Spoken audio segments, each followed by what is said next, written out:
Hello students, আজকে আমরা স্থির তড়িতে দ্বিতীয় চ্যাপ্টারটি পড়ব। এই চ্যাপ্টারটার নাম হলো ইলেকট্রিক ফিল্ড বা তড়িৎ ক্ষেত্র। এই তড়িৎ ক্ষেত্র চ্যাপ্টারটা খুব ইম্পর্টেন্ট চ্যাপ্টার। এই চ্যাপ্টারটা শুরু কিভাবে হচ্ছে সেটা আমরা ক্লাস 10 থেকেই জেনে আসি। তাহলে আমাদের চ্যাপ্টারের নাম হচ্ছে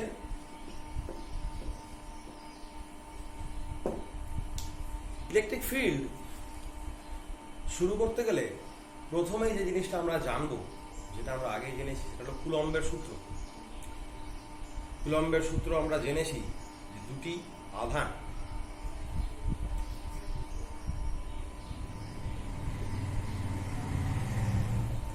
একটা নির্দিষ্ট দূরত্বে থাকে।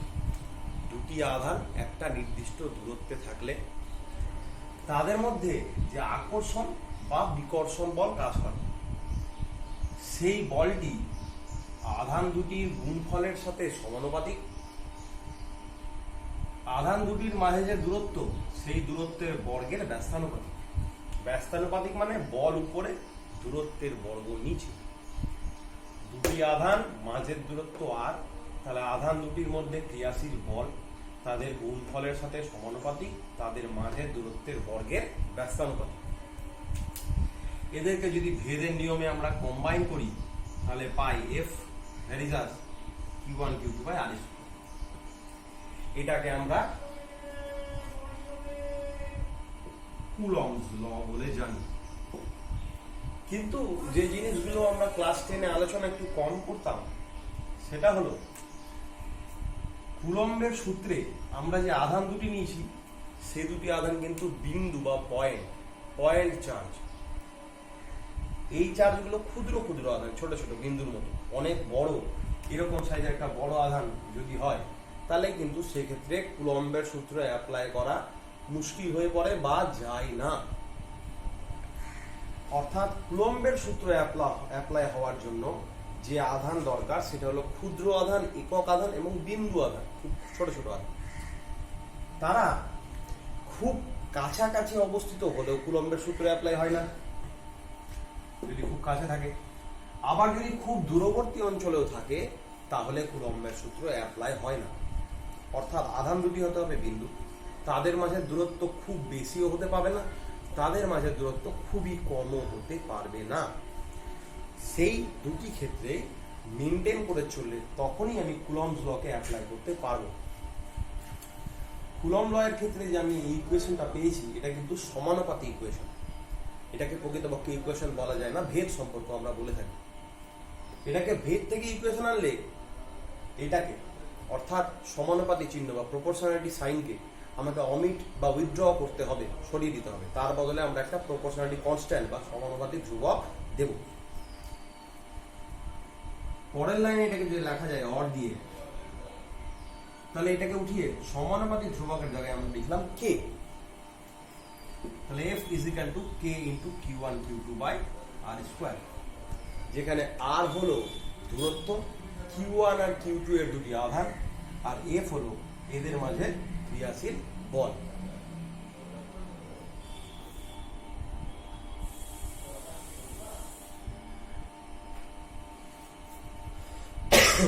সুতরাং প্রপোর্শনালিটি কনস্ট্যান্ট হিসেবে আমরা যাকে পেলাম, সে হলো কে। এই কে এর মান এর উপরেই অনেক কিছু নির্ভর করছে। এই কেটাকে বলা হয় পরাবৈদ্যুতিক ধ্রুবক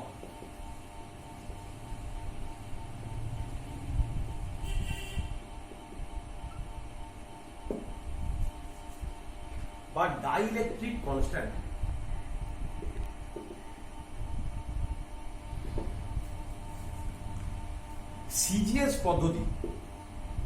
সিজিএস পদ্ধতিতে এই কে এর মান হয় 1, আর এসআই পদ্ধতি কে এর মান হয় 1/4 পাই এপসাইলন নট। কোন মাধ্যমে? বায়ু মাধ্যম। আচ্ছা, বায়ু মাধ্যম কেন বললাম? আমরা যে এক্সপেরিমেন্ট গুলো করি সেগুলো বাতাসের মধ্যেও করি। কিন্তু তড়িৎ বা আধান যেহেতু তরল বা কঠিনের মধ্যেও থাকতে পারে এবং খুব ভালোভাবে থাকে, বাতাস থেকে অনেক বেশি পরিমাণ থাকে, সেক্ষেত্রে কিন্তু আমরা এপসাইলন নট এই জিনিসটা ব্যবহার করতে পারবো না। আমরা আলাদা জিনিস ব্যবহার করব, যাকে আমরা বলবো এপসাইলন, অন্য মাধ্যমে। এই জিনিসগুলো কি আমি ডিটেলসে আসছি। প্রথমে আগে কে সম্বন্ধে জানি, তারপরে আমরা অন্য মাধ্যম আর বায়ু মাধ্যমের পার্থক্য জানবো। তাহলে পরাবৈদ্যুতিক ধ্রুবক পেলাম এখানে, যার মান বায়ু মাধ্যমে হলো 1 সিজিএস এ, বায়ু মাধ্যমে হলো 1/4πε0, এটা হলো এসআই। তাহলে পরাবৈদ্যুতিক ধ্রুবকের দুটো মাধ্যমে আলাদা আলাদা দুটো মান পাওয়া যাচ্ছে। এই মানগুলো নিয়ে আমরা এবার বিস্তারিত আলোচনা করব।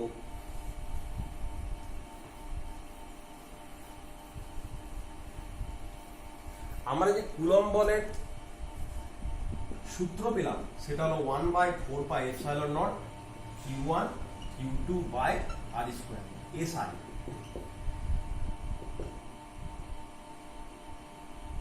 Q1 Q2/r², এটা সিজিএস। কারণ আমরা আগে যে সমীকরণে গেছিলাম সেখানে ধ্রুবকের জায়গায় কে ছিল, কিন্তু কে এর মান সিজিএস হচ্ছে 1, ওই জন্য কিছু নেই। কে এর মান এসআই হচ্ছে 1/4πε0, ওই জন্য ওটা বসে গেছে। এইবার কথা হলো আমরা জানবো এপসাইলন নট কি। এপসাইলন নটকে বলা হয় তড়িৎ ভেদ্যতা। কোন মাধ্যমে? শূন্য মাধ্যমে। আমরা জানি কোনো আধানের জন্য অন্য আধান আকৃষ্ট হয় বা বিকর্ষিত হয়, সে আকর্ষণ বা বিকর্ষণ বল যত ভালো কাজ করে কোনো মাধ্যমের মধ্যে, সেটা যে রাশি দ্বারা বোঝানো হয় তাকে বলা হয় তড়িৎ ভেদ্যতা বা ইলেকট্রিক এসেন্ট্রিসিটি। তড়িৎ ভেদ্যতা বা ইলেকট্রিক এসেন্ট্রিসিটি। সাধারণত দুটি আধান ধাতুর মধ্যে বেশি আকর্ষণ করবে, জলের মধ্যে একটু কম, বায়ুর মধ্যে আরো কম। কারণ আধান যেখানে বেশি ভালো চলাচল করতে পারবে বা যেখানে ওরা পরস্পর ইন্টারাকশন বা নিজেদের মধ্যে সংযোগ বেশি ভালো করতে পারবে, সেখানে তাদের আকর্ষণ বল বৃদ্ধি পায় বা বিকর্ষণ বলও বৃদ্ধি পায়। এই তড়িৎ ভেদ্যতা হলো শূন্য মাধ্যমের, অর্থাৎ বায়ু। বায়ুতে দুটো আধান কিরকম আকর্ষণ বা বিকর্ষণ করতে পারে সেটা আমরা বুঝতে পারি এপসাইলন নট। এই রাশিটাকে বলা হয় এপসাইলন।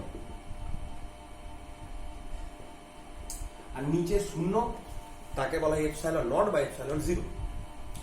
তাহলে এপসাইলন নট বোঝাচ্ছে যে দুটো আধানকে বায়ুতে রাখলে তারা কিরকম আকর্ষণ বা বিকর্ষণ করতে পারবে। আমি একটু আগে বললাম যে আধানদের সংযোগ বায়ু থেকে জলে বেশি ভালো হবে, জল থেকে ধাতুতে গেলে আরো বেশি ভালো হবে। সুতরাং বায়ু মাধ্যমের তড়িৎ ভেদ্যতা বা আধানের আকর্ষণ বিকর্ষণ বল যত হবে, তার থেকে জলে গেলে বেটার হবে, তার থেকে ধাতুতে গেলে আরো বেটার হবে। ধরলাম যে জলে গেলে আমার তড়িৎ ভেদ্যতা বায়ুর দ্বিগুণ হয়ে যাবে। বায়ুতে তড়িৎ ভেদ্যতা কত ছিল? Epsilon not. জলে গেলে তাকে আমি 2 দিয়ে গুণ করে দিলাম, তাহলে হয়ে গেল 2 এপসাইলন নট। অর্থাৎ তড়িৎ ভেদ্যতা দ্বিগুণ বৃদ্ধি পেল। এইটাকে আমি তখন বলবো এপসাইলন, শূন্যটা বা নটটা উড়ে যাবে। ধরলাম এটা কোথায়? জল। যদি আমি কঠিনে যাই তাহলে আমি ধরলাম যে তড়িৎ ভেদ্যতা বা আকর্ষণ বিকর্ষণ ক্ষমতা আরো বেড়ে গেল। ধরলাম 4 গুণ হয়ে গেল। কার? শূন্য মাধ্যমে যতটা ছিল তার 4 গুণ। বায়ু মাধ্যমে এপসাইলন নট ছিল, শূন্য মাধ্যমে তড়িৎ ভেদ্যতা বায়ুরও 4 গুণ বেশি হয়ে গেল। তাহলে সেক্ষেত্রে এপসাইলন ইজ ইকুয়াল টু লিখবো 4 এপসাইলন নট। তাহলে বায়ুতে এপসাইলন নট, জলে গেলে দ্বিগুণ বাড়ছে, কঠিনে গেলে 4 গুণ বাড়ছে। এটা আমার নিজের ধরার রাশি, কিন্তু কোথায় কত বাড়ছে সেটা আমরা জানি না। ধাতুর মধ্যে সোডিয়াম আছে, পটাশিয়াম আছে, লোহা আছে, তামা আছে, রূপ আছে, বিভিন্ন ধাতু আছে। তাহলে বিভিন্ন ক্ষেত্রে বিভিন্ন হতে পারে। তাহলে এই মানটা ভ্যারিয়েবল, বারবার পরিবর্তনশীল। আমরা অঙ্কের নিয়মে জানি যে রাশির মান পরিবর্তনশীল হয় তাকে আমরা কখনো ফিক্সড বা ধ্রুবক মান দিয়ে ডিনোট করতে বা লিখতে পারি না। সেই জন্য আমরা লিখবো epsilon is equal to K into epsilon not. K into epsilon not, অর্থাৎ কে হলো সেই গুণিতক যা হারে তড়িৎ ভেদ্যতা বৃদ্ধি পাচ্ছে। কার থেকে? শূন্য মাধ্যম থেকে। এটা হচ্ছে শূন্য মাধ্যম, জিরো মিডিয়াম। এইটা হচ্ছে পরাবৈদ্যুতিক কনস্ট্যান্ট, ডাইইলেকট্রিক কনস্ট্যান্ট। আর এটা হচ্ছে পরাবৈদ্যুতিক ধ্রুবক ইন এনি মিডিয়াম। সুতরাং শূন্য মাধ্যম এপসাইলন নট, তাকে কে দিয়ে গুণ করলে আমি পাই এপসাইলন। কেটা হচ্ছে একটা গুণিতক, যে হারে পরাবৈদ্যুতিক ধ্রুবকটা বেড়ে যাচ্ছে। কে এর মান 1 থেকে শুরু করে যা ইচ্ছা তাই হতে পারে। অর্থাৎ কারো পরাবৈদ্যুতিক ধ্রুবক 5 হলে আমি বলবো শূন্য মাধ্যম থেকে তার তড়িৎ ভেদ্যতার মান কত গুণ বেড়ে যাচ্ছে? 5 গুণ। এর জায়গায় 5 বসে। কারো পরাবৈদ্যুতিক ধ্রুবক 3 হলে আমি বলবো শূন্য মাধ্যম থেকে ওর তড়িৎ ভেদ্যতা কত গুণ বেড়ে যাচ্ছে? 3 গুণ। কে আমরা এপসাইলন বা এপসাইলন নটও লিখতে পারি। এপসাইলন যেরকম রাশি, এপসাইলন নটও সেরকম রাশি। সেই জন্য কে হলো মাত্রাহীন, কে হলো এককহীন। আমরা ক্লাস 11-এ পড়ে এসেছি দুটো একই জাতীয় রাশির অনুপাতের কোনো মাত্রাও থাকে না, কোনো এককও থাকে না। উদাহরণ হিসেবে আমরা পড়েছিলাম আপেক্ষিক গুরুত্ব। উদাহরণ হিসেবে আমরা এর থেকে অনেক অনেক জিনিস পড়ে এসেছি। ঠিক সেরকম যেরকম আমরা দৈর্ঘ্যের বিকৃতি ওরকম পড়ে এসেছি।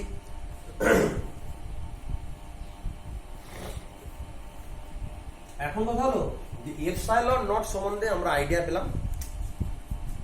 এটাকে আমরা বলছি শূন্য মাধ্যমের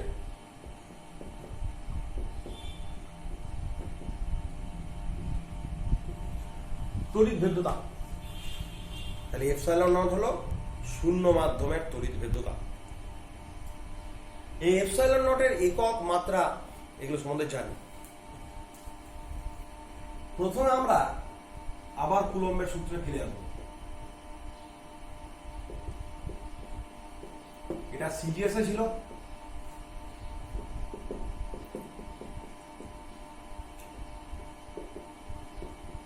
এটা ছিল এসআই। এই যে 1/4πε0 এর মান হয় 9 × 10⁹ এর মান হচ্ছে 9 × 10⁹। যখন মান আসে তখন নিশ্চয়ই একক হবে। এককটা আমরা সমীকরণ থেকে বার করতে পারবো। দেখো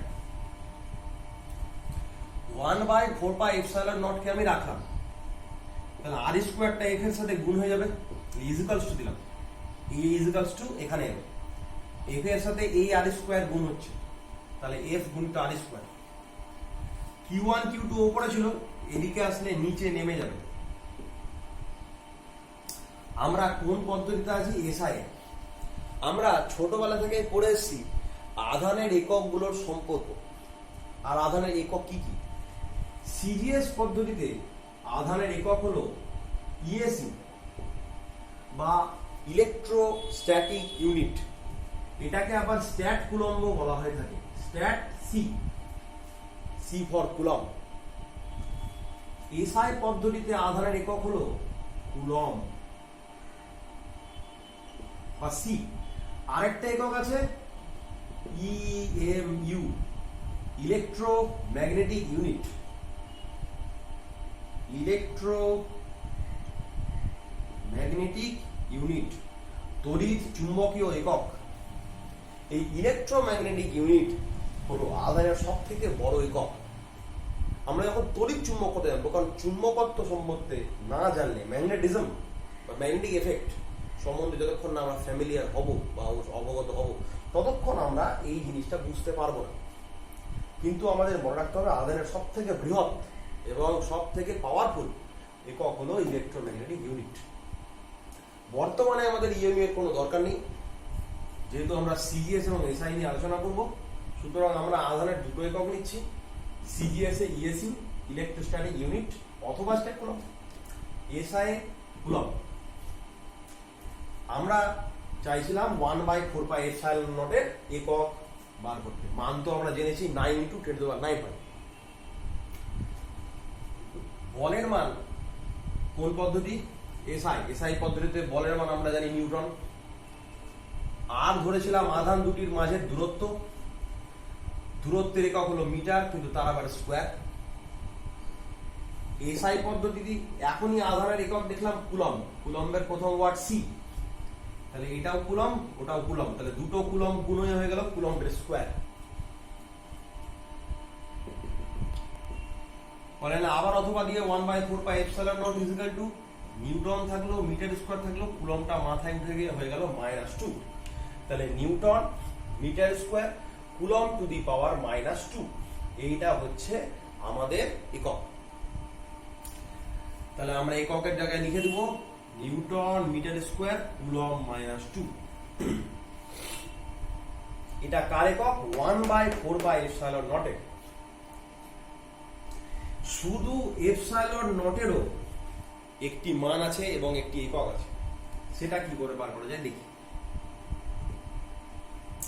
ε0 এর মান হচ্ছে 8.854 ইন্টু 10⁻²। আচ্ছা, ε0 এর মাত্রা আমরা কি করে বার করবো? 1/4πε0 মাত্রা হচ্ছে একক। 1/4πε0, এখানে 4 পাই, 4 একটা সংখ্যা, পাই ধ্রুবক রাশি, আমরা জানি মান 22/7। তাহলে এদের না কোনো একক আছে না কোনো মাত্রা আছে, মান হিসেবে আমরা লিখতে পারি এটা 9×9। কিন্তু একক যে এসছে নিউটন মিটার স্কোয়ার কুলম -2, সেটা পুরোপুরি ভাবে ε0 এর উপর ডিপেন্ডেন্ট, কারণ বাকি যে দুজন আছে তাদের কোনো একক নেই।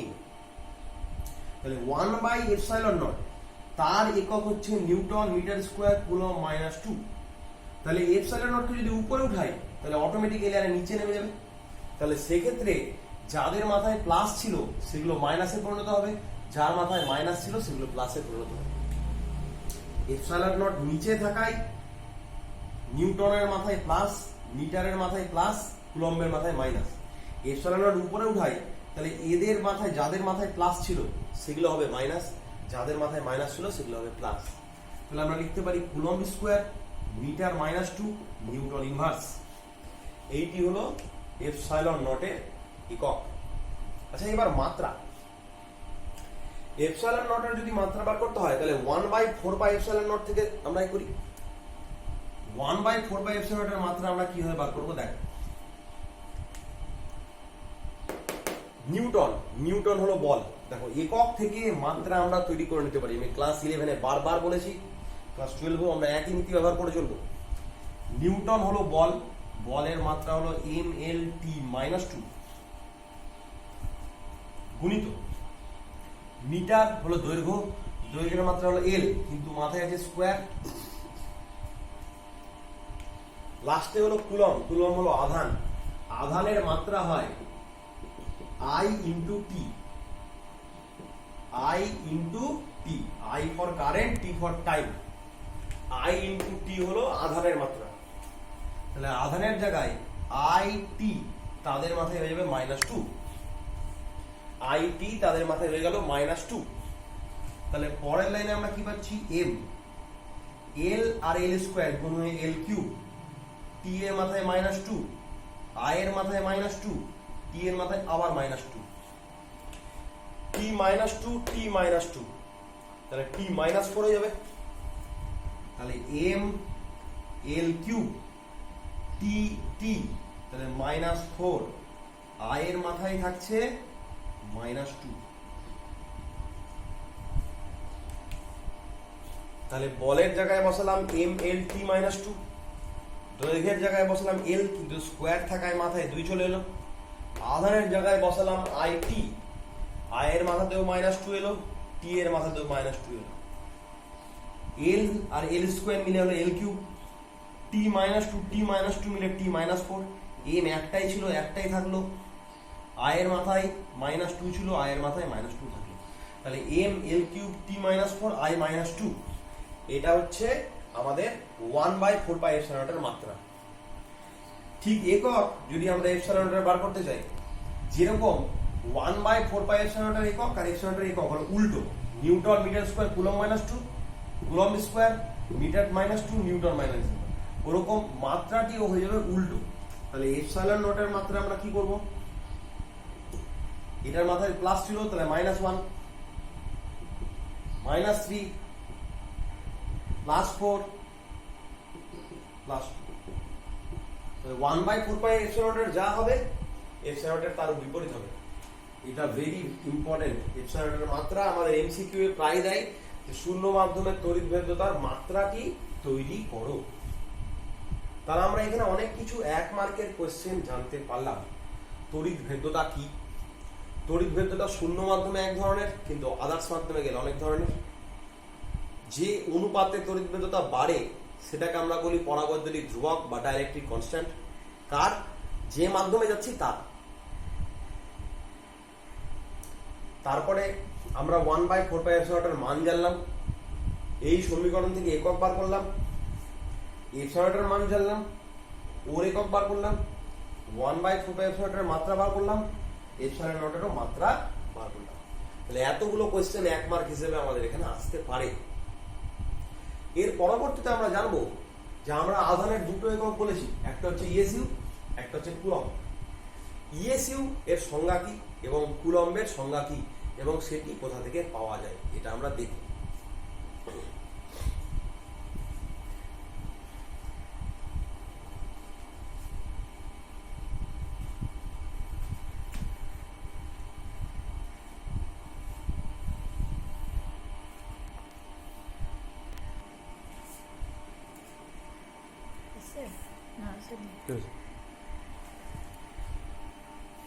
এবার আমরা নেক্সট যেটা বললাম যে আধানের যে সংজ্ঞা সেগুলো আমরা জানব। প্রথমে আছে ইএসইউ, আর আমরা কুলম্বের সূত্রে জানি, formula F = Q1 Q2 R²।